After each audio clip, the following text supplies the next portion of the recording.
필립 얀시가 쓴 내가 알지 못했던 예수라는 책이 있습니다. 제가 인도하는 양육 과정에서 이 책을 이제 독서 교재 가운데 하나로 읽고 있기도 한데, 이 책에 산상수훈을 언급하는 부분이 있습니다. 저자는 주님이 말씀하신 산상수훈을 읽으면서 숨이 턱 막혔다고 합니다. 왜냐하면 아무리 생각해도 산상수훈의 말씀은 인간의 능력으론 지킬 수 없는 말씀인 것 같은데 주님은 지키라 명하시고 계시기 때문입니다. 저자에게 산상수훈이란 따를 수 없는 명령이었고, 그렇잖아요. 오늘 우리가 산상수훈의 한 부분을 읽었는데 벌써 첫 말씀부터 원수까지 사랑하라. 원수 사랑하는 것 인간의 본성으로 할 수 있겠습니까? 힘들잖아요. 정말 따를 수 없는 명령인 것 같았고, 그래서 자신을 성장시키는데 도움이 되기는커녕 오히려 힘겹게 만드는 무거운 짐이었다고 합니다. 그러던 도중 저자는 19세기의 러시아 소설가인 톨스토이를 문학적으로 만나게 됐습니다. 톨스토이는 산상수훈을 정말 문자 그대로 지키려 했던 사람입니다. 그는 주님의 말씀을 그대로 순종하기 위해서 하인들을 다 해방시키고 자신의 저작권을 포기하고 광대한 토지를 처분하는 등 거의 모든 재산을 포기했고 금욕 생활을 하면서 선을 베풀려 했습니다. 가족들의 격렬한 항의와 반대가 있었지만 그는 굴하지 않았습니다. 하지만 그렇게 애쓰며 노력했어도 인생의 만렵에 이르기까지 그의 마음에 평화는 없었습니다. 그가 추구하는 이상과 현실 사이의 괴리 때문이었어요. 주님은 마음까지도 온전해야 된다 엄히 명령하셨는데, 톨스토이는 자기의 속마음이 그렇지 못하다는 것을 인정하지 않을 수가 없었고, 자기 스스로를 기만하고 있다는 그 양심의 가책으로부터 헤어날 수가 없었습니다. 완벽하고자 했던 그는 실패를 고백할 수밖에 없었고, 괴로움과 허탈함에 혹 자살의 충동을 이기지는 못할까, 그래서 집 근처의 모든 끈과 총을 다 치워야 했습니다. 그는 가족, 명예, 재산 다 잃어버리고 방랑 생활로 삶을 마감해야 되었습니다. 아마 보통 사람 같으면 원망했을 겁니다. 이건 애초에 지킬 수 없는 명령이야. 원망하며 포기할 만도 한데, 톨스토이는 그 반대였어요. 그는 말씀의 이상에 도달하는 희망을 끝까지 포기하지 않았고 주님의 말씀을 절대 원망하지도 않았습니다. 그는 자신이 말씀을 완벽히 지키지 못하는 것이 자기의 부족함 때문이지 주님의 말씀이 너무 엄격하기 때문이라고는 절대 생각지 않았어요. 인간의 불완전함으로 주님을 판단해선 안 된다는 것이 그의 일관된 생각이었습니다. 어떻게 생각하시나요? 가혹할 정도로 엄격했던 톨스토이에 대해서 저자는 결코 나쁘게 평가하지 않습니다. 오히려 교회 안에 만연된 말과 행동의 불일치를 보면서 심각한 신앙의 회의에 빠지기도 했던 저자는 거룩한 삶의 이상에 도달하려고 발버둥 쳤던 톨스토이에게 경의와 감사를 표합니다. 하지만 그럼에도 뭔가 그에게서 아쉬운 점이 느껴지는 건 사실이에요. 여러분도 마찬가지일 겁니다. 톨스토이를 읽은 지 얼마 지나지 않아 저자는 동시대에 또 다른 러시아 작가인 도스토옙스키를 알게 되었습니다. 도스토옙스키는 10년 동안 시베리아에서 유영 생활을 했었고 그 생활을 통해서 진실한 그리스도인으로 변화되었던 사람입니다. 그는 시베리아 유배 생활을 통해서 온갖 죄수들과 함께 지내며 인간의 추악함을 절감하게 되었지만, 그와 동시에 가장 비천하게 보이는 죄수에게도 하나님의 형상이 깃들어 있음을 발견하게 되었습니다. 저자는 그러한 도스토옙스키의 책을 읽으면서 그의 소설에 하나님의 은혜가 담겨 있음을 보았고, 죄가 더한 곳에 은혜가 더욱 넘치게 하시는 주님의 무한한 자비를 깨닫게 되었습니다. 저자는 인간이 부족한 존재라는 사실, 그리고 그 부족한 인간에게 은혜를 베푸시는 분이 하나님이라는 사실을 깨닫지 못했던 톨스토이에서 아쉬움을 느끼면서 이렇게 말합니다. 하나님의 너그러운 사랑에 편안함을 느끼지 못하는 것 역시 철저한 자기 기만이다. 그리고 그는 로마서 8장 1절을 인용합니다. 그리스도 예수 안에 있는 자에게는 결코 정죄함이 없나니.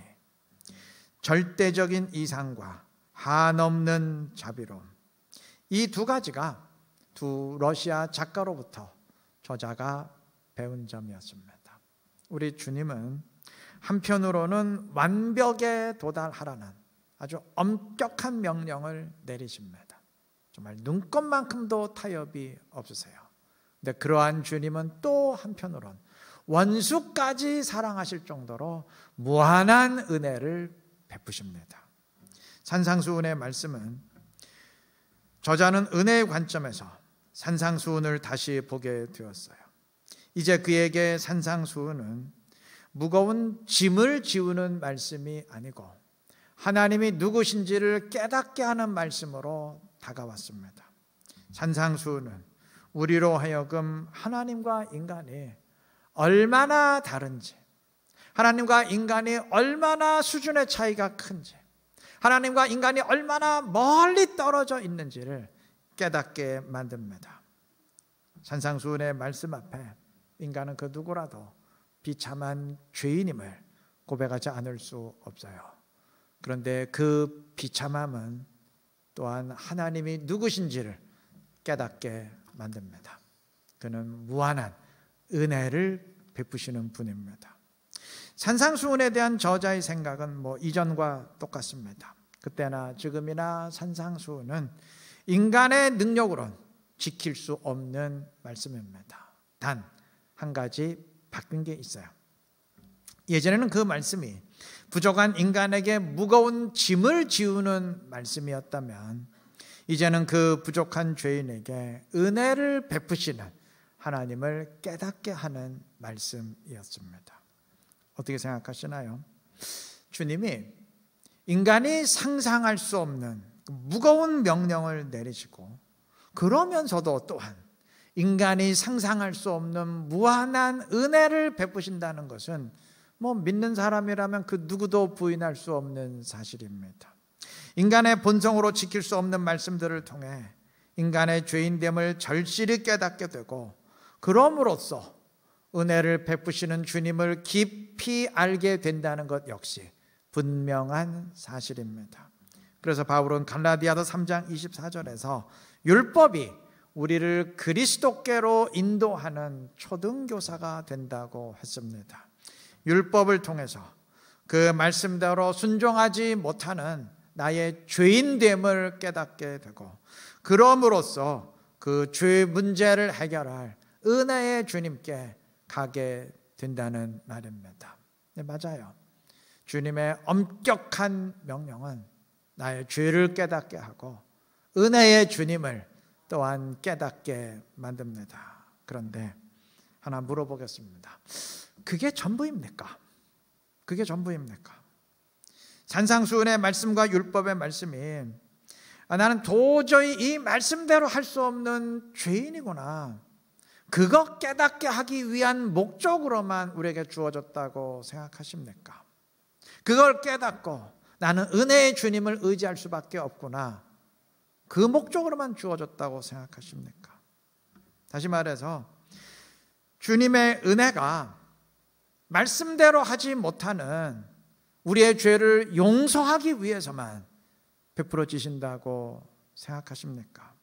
그와 더불어서 말씀을 지키지 못하고 넘어진 내가 일어서서 말씀의 수준까지 자라나도록 도우시고 힘을 불어 넣으시기 위해서도 베풀어진다고는 생각지 않으시나요? 영적 싸움에 넘어진 나를 위로하고 싸매 주시기 위해서도 물론 은혜가 필요하지만 승리에 다가서도록 하기 위해서도 은혜가 필요하다고는 생각지 않으십니까?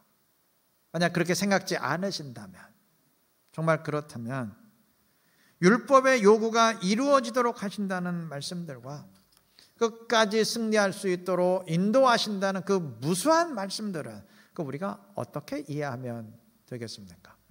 그 말씀 왜 우리에게 선포되었다고 생각하십니까? 지난주에 잠시 언급했듯이 주님은 우리에게 새 계명을 주셨습니다. 요한복음 13장 34절 말씀입니다. 새 계명을 너희에게 주노니 서로 사랑하라. 내가 너희를 사랑한 것 같이 너희도 서로 사랑하라.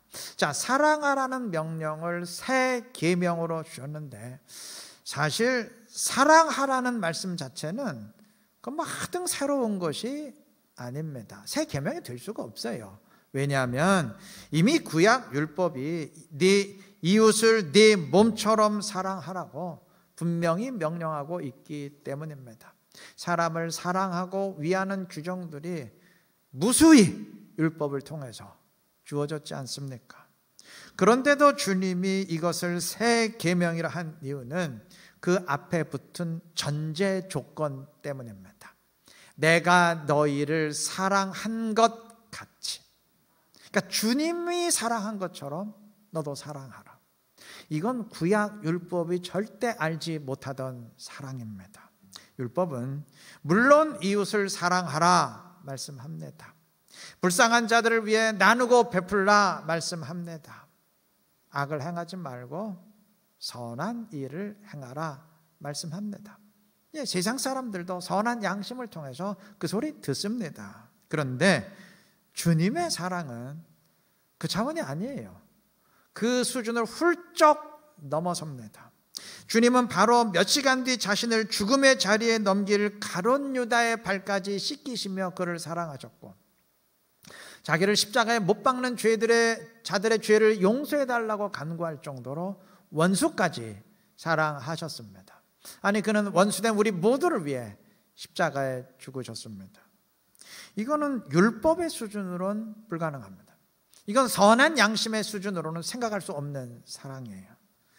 누구건 불쌍한 사람을 보면서 내가 도와야 되겠다, 뭐 그 정도 마음까지야 들 수 있겠지만, 아주 흉악한 죄인을 보면서 내가 대신 죽어줘야 되는데 이런 생각이 드는 건 아니지 않습니까? 근데 그게 주님의 사랑인데, 이건 산상수훈의 수준을 뛰어넘는 사랑이고 인간의 본성으로는 불가능한 사랑입니다. 그런데 주님은 그 사랑을 새 계명으로 선포하셨고, 바로 이어서 너희가 서로 사랑하면 이로써 모든 사람이 너희가 내 제자인 줄 알려라.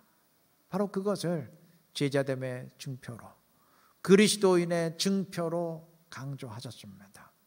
여러분, 주님이 새 계명을 제자됨의 증표로 선포하시면서 아예 그것을 우리가 지키지 못할 것을 전제하시고 선포하셨을까요?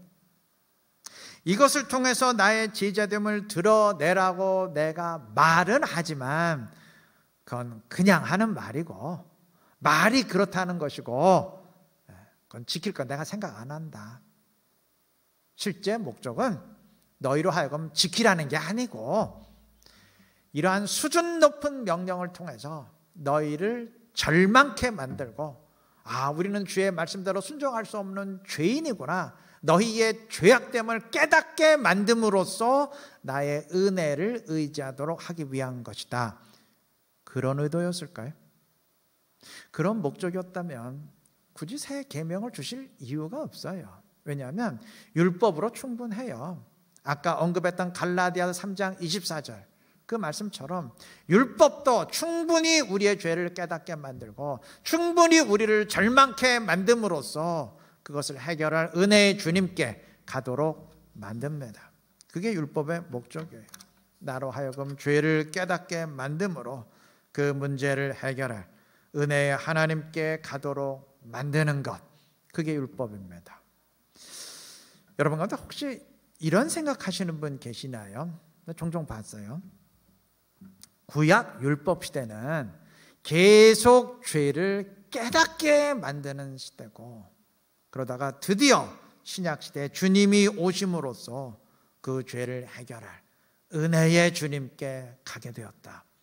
그렇게 생각하시나요? 천만의 말씀입니다.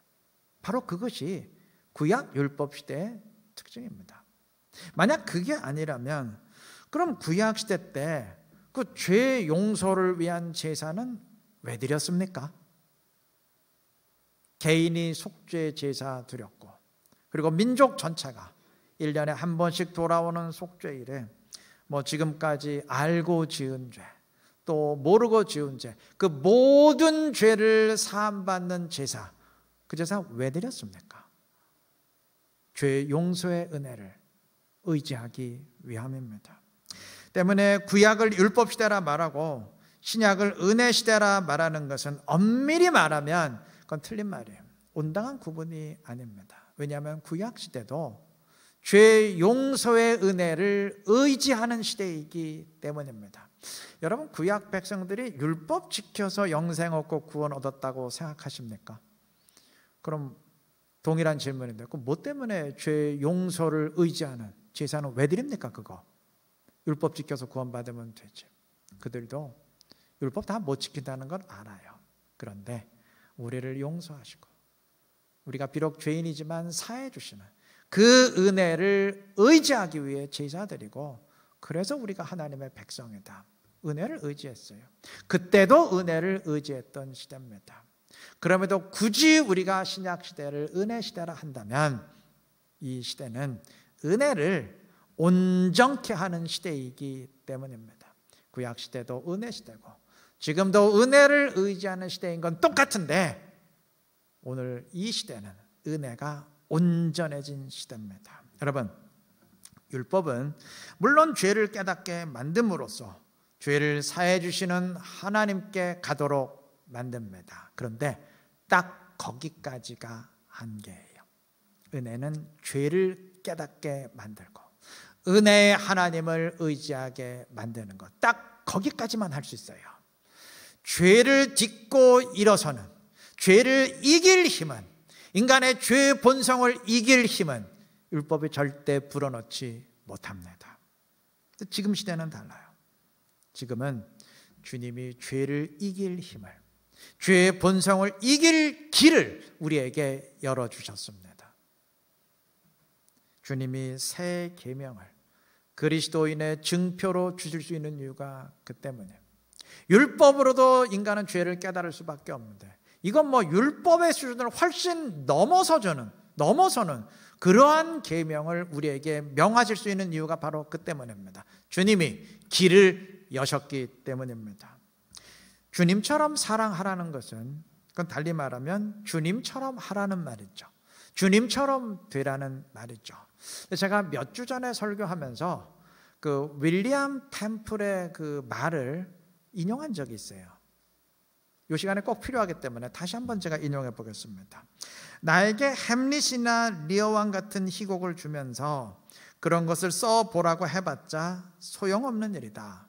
그것은 셰익스피어나 할 수 있는 일이기 때문이다. 마찬가지로 예수님의 삶을 보여주면서 그러한 삶을 살라고 해도 소용없는 일이다.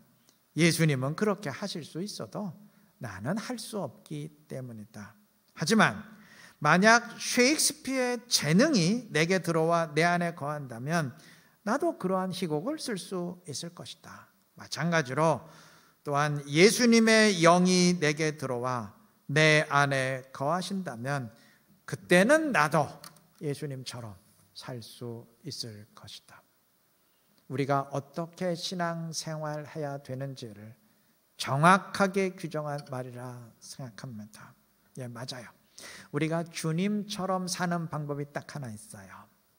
주님처럼 사랑하라고 명하셨는데 주님처럼 사랑할 수 있는 방법이 딱 하나 있습니다.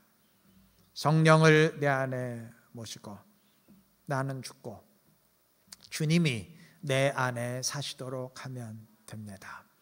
그러면 나는 죽었으니까 나처럼 살지 않고 내 안에 사신 주님처럼 살고 주님처럼 사랑하게 될 것입니다. 그 순간만큼은 오늘 산상수훈의 명령처럼 온전해질 수 있을 것입니다. 바로 이것이 구약 율법이 절대 할 수 없는 것이었어요. 주님은 성령으로 우리에게 오심으로 이제 그 길을 열어주셨습니다. 물론 지금 이 시대에도 우리가 여전히 죄의 본성을 지니고 있는 이상 순간순간 온전하지 못한 마음 품을 수 있고 또 순간순간 순종하지 못하고 넘어질 수 있지만 그때마다 성령의 은혜를 의지할 수 있습니다. 다시 말해서 넘어진 나를 위로하시고 용서하시는 은혜와 더불어서 다시 일어서도록 이끄시는 은혜를 동시에 의지한다는 말입니다. 이 과정이 곧 신앙생활이자 영적 싸움입니다. 이 과정을 통해 성도는 변화하고 성장하게 되고 더 큰 은혜로 체험받게 되는 것입니다. 저는 톨스토이에 대해서 문학적으로 자세히 알지 못하지만 필립 얀시의 말이 맞다면 성령의 은혜에 대한 의지가 좀 부족하지 않았나 싶습니다. 죄 용서의 은혜에 대한 이해가 조금 부족하지 않았나 싶어요. 그러나 만약 인간의 본성을 넘어설 것을 요구하는 주님의 말씀을 그저 나의 연약함과 죄를 깨닫게 하기 위한 목적으로만 이해하고 이건 어차피 뭐 지키라고 주신 말씀은 아니지, 이건 인간이 못 지키는 거지, 이거는 은혜를 의지하고 우리의 죄인됨을 깨닫고 정말 죄 용서의 은혜를 의지하라는 말씀이지, 이렇게만 이해하고 순종하려는 생각 없이 계속 용서의 은혜만 의지하려 한다면, 그것으로만 계속 끝내려고 한다면 그 사람은 은혜 자체를 모르는 사람입니다. 아직 구약에 머물러 있는 사람이에요. 은혜를 오해해도 한참 오해한 것입니다. 아니 더 정확히 말하면 은혜를 악용하고 있는 것이 되겠죠. 은혜는 어차피 너 못 지킨다는 것 안다, 그 선포가 아닙니다. 은혜는 내가 지킬 힘을 너에게 준다.